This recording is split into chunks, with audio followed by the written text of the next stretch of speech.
A man found something in the hills of Turkey and ignored it for 20 years.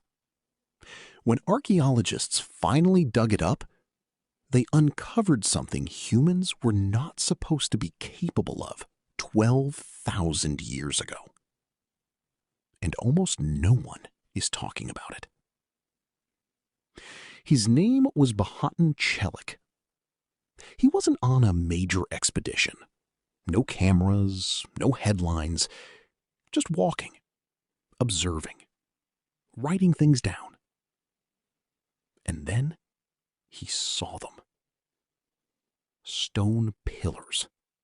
Massive, T-shaped, barely visible, buried in the hillside. He noted them, closed his notebook, and moved on. For decades, nothing happened. Until 2019. When archaeologists came back, not knowing they were about to uncover one of the most disturbing sites ever found. This place is called Karahantepe. And it doesn't just change history. It changes what we think humans are. Because what they found underground was not what anyone expected. Before you understand Karahantepe, you need to understand the rule it breaks. 12,000 years ago, humans were not supposed to build like this. No cities, no writing, no metal tools, just small groups trying to survive. That's the story we were told. Then Göbekli Tepe was discovered, and that story collapsed. Massive stone structures, organized labor, religious symbolism, built before farming. That alone rewrote history. But Karahantepe goes further. Because it's not just bigger. It's more precise, more intentional, and far more human. Entire chambers carved into bedrock. Corridors, rooms, structure, planning. This wasn't random. This was coordinated effort over long periods of time. Which raises a question.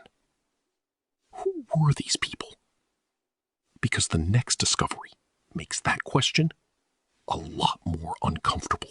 Then they found the statue, and everything changed.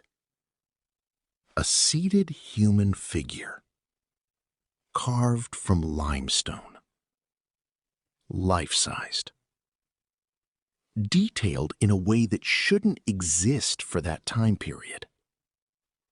The ribs, individually defined.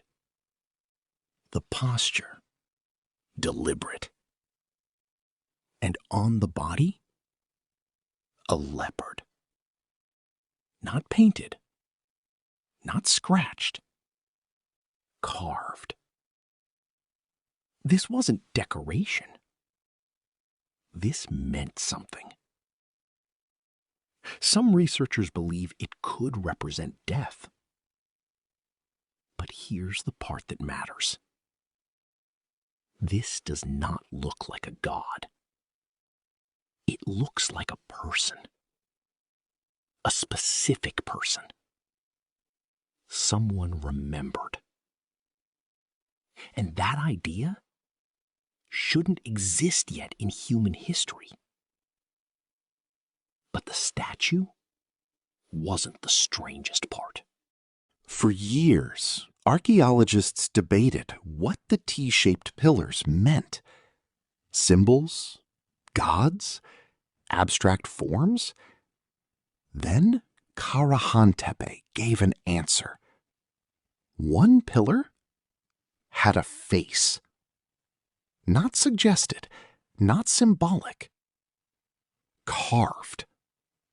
Eyes, nose, expression. Suddenly, the theory changed. These pillars may not represent ideas. They may represent people. Real individuals. Standing in circles.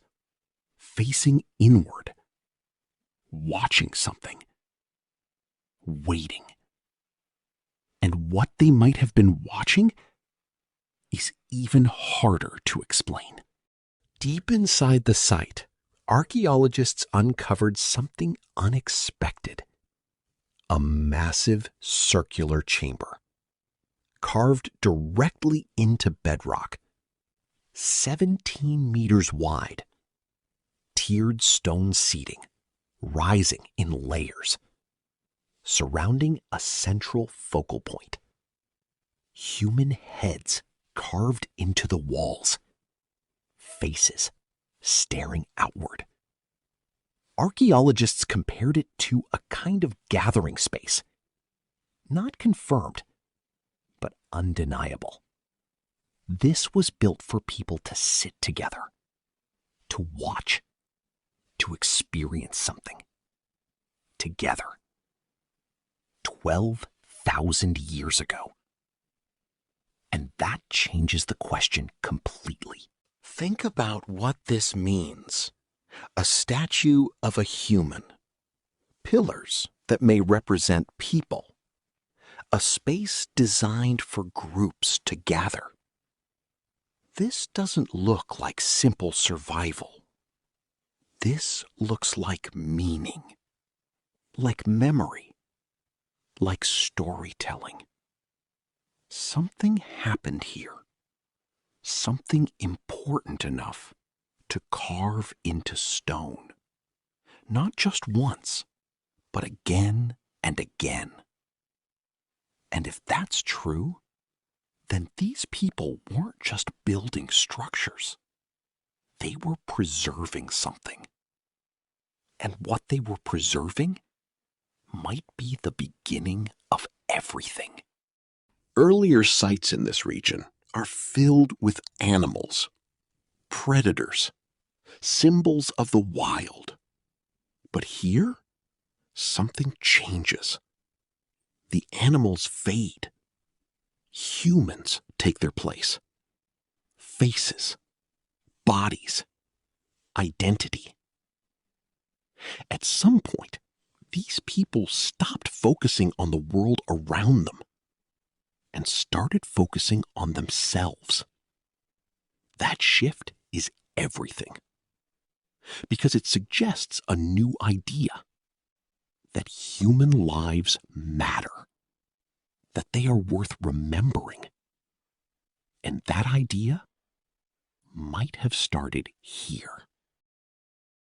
Karahantepe isn't just an archaeological site. It's a message. Left in stone. From people who had no writing, but still needed to be remembered. They built structures, carved faces, created spaces to gather. Not just to survive, but to remember. And that might be the real beginning of history. Not forming, not tools, but memory.